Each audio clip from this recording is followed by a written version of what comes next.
My best friend of 20 years admitted she's been dating my abusive ex, the man I fought so hard to escape, and now she's insisting he's changed and wants me to forgive him.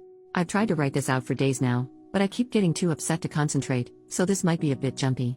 I don't have family in the sense many understand family to be. So I've been pretty much a loner with one exception, my best friend Tammy. We met in middle school and just became joined at the hip. Things changed a bit in college. My parents forced me into a Christian out-of-state college. Tammy applied and got accepted to the other college in the town, so we both went out there and were roommates for 2 of the years before I met my first ever boyfriend. I will call him Trent. I moved in with him the end of junior year, and I don't know when it started happening, but he went from charming and affectionate to controlling. I don't wish to upset anyone, so I will hit the pause button and warn you that below is some of the things he did for me to label him abusive. He would put me down and hint he could find someone better, or that if he cheats, it will be my fault since I wasn't this or that enough. It started to get physical senior year. At first it was him pushing me out of the way if he was walking by and I was in the path for whatever reason, then he would slap me in arguments calling me worthless, a waste of his time and young years, a broken toy no one will love. I didn't have any real self-esteem, so I stayed, thinking I was the problem, and when I called home about it, I was told that the problem was me. I started to make my exit plan the day after I graduated. He had proposed, and I hesitated, and he screamed at me to ask why, then he swung and punched the wall right next to my head. I fell to the floor in fear, and he tried to comfort me and basically forced me into being intimate. When I woke up the next morning, the ring was on my finger, and he forced me again and later called it makeup sex, saying he forgave me for the way I treated him. That is the extremely short explanation, but there are so many stories of him forcing me into bed, laying his hands on me or threatening to unalive me, and more. So, I started to make a plan. I found a shelter in the city nearby. I started hiding things in the trunk of my car. I was in the service industry then, and so I would take more shifts whenever I could and hide my cash tips in a box of tampons in my purse.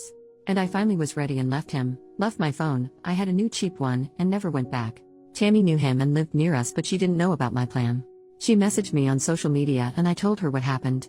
All of what happened. So she played dumb when he came around asking where I was, spinning the story that I was suicidal and he is calling the police to find me. He never found me. That was years ago. I am now 36 and Tammy is too. Trent is 38.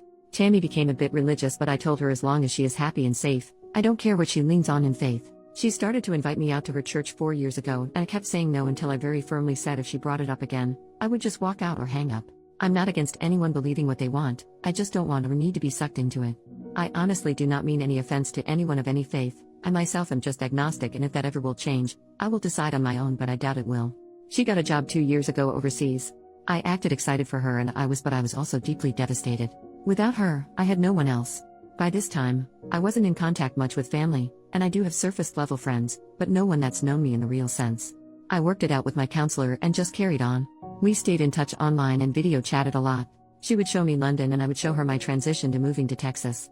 We would chronicle our explorations of our new cities, and then one day it started to slow down on her end right around the time she went to visit a friend in our old college town. She then asked if she flew to Texas sometime this summer, could she stay with me a few days, and I excitedly agreed. So early this month, just a few weeks ago, she came here. She was off the whole first day, but I figured she was tired. Then the next day, we went out and got drunk. She started to cry and I got us an Uber back to my place and asked her what was wrong. That's when she asked me not to hate her and told me everything. She's with Trent. She's been with him almost a year. I was too stunned to even say anything, and she went on and on about how it's not what I think and he has changed. She told me he found Jesus and turned his life around and deeply regrets the way he treated me. The more she talked, the more I just shut off. I didn't even have it in me to feel anger. I just stared at her frozen as she talked until she said, please just say something. So I did. I told her to get the FCK out. She started to explain it all again. She hated him forever, but they kept running into each other. He goes to church and showed he has changed blah blah blah. I didn't interrupt her, but when she stopped talking again, I just repeated myself. She argued more, and I would just listen and repeat until she grabbed her stuff and left. It was silent between us for a week until my dad texted me that Tammy called my parents crying and told me to get over myself. After all, it's not like I wanted to get back with him, right? And that's what I get for living with a man I wasn't married to. Then she texted the next week rehashing her argument and pretty much demanding I video chat with him to see for myself that he's changed and forgive him. She then blamed me that they can't take the next steps in their relationship because I don't have a forgiving heart and that I was malicious when I kicked her out. I've spent all of this week trying to figure out if I am insane to think this is a huge betrayal. A deal breaker. I mean, who even dates their friend's ex, for one, but this? I blocked her after she hinted that my version of things was exaggerated and malicious, but I don't have other friends to turn to about this. I don't think I am, but and her family thinks I am the jerk, at least for kicking her out in a strange city alone when she was just being honest with me. Am I? Update 2 months later, posted 2 hours ago. Sorry to everyone who reached out and I haven't responded. I honestly haven't been using the app as I had to change phones swiftly at one point and forgot the password when trying to log on my new device. It took Trent 2 weeks. I had a full-time job but also a part-time service industry job as a bartender. He showed up at the bar. It's a small bar and one of the regulars, Daisy, is one of the folks I did confide in about Trent and Tammy. When Trent walked in, I happened to be chatting with Daisy and she saw my reaction. She asked what was wrong and I told her that it was Trent. She wasted no time and went to get my manager.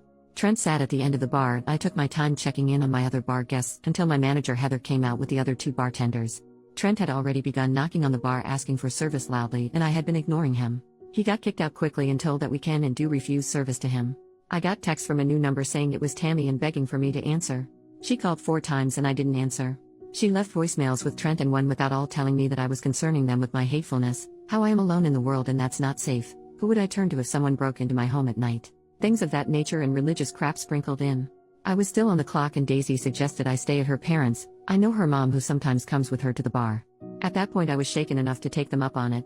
Daisy's mom, Rose, has been sweet enough to let me stay rent-free for as long as I needed but I eventually moved in with one of the servers at the bar. She helped me look for legal representation and I filed for a restraining order using screenshots I had emailed myself prior, old voicemails, and though we could not prove harassment on Tammy's end, Trent had said enough in the voicemails and messages he had sent that it qualified for a temporary restraining order.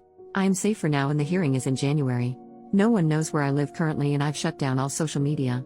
I've been no contact with my family as they've been pushing me to give my address so they can send Christmas gifts, but when I gave them a P.O. box Daisy is allowing me to use, they got angry it wasn't an address, and that was suspicious enough for me not to trust them. It's strange but I am slowly making friendships. And seeing a counselor helps with the stress. Trent is pretty much blacklisted from the square of bars where my bar is. Word gets around. I've not walked alone a single shift since. And that's my update. Not perfect, but I remembered my password when I was checking my email for any additional stuff to send to my lawyer, and wanted to let every person concerned about me know that I am okay. When this is resolved I will try to update with more detail.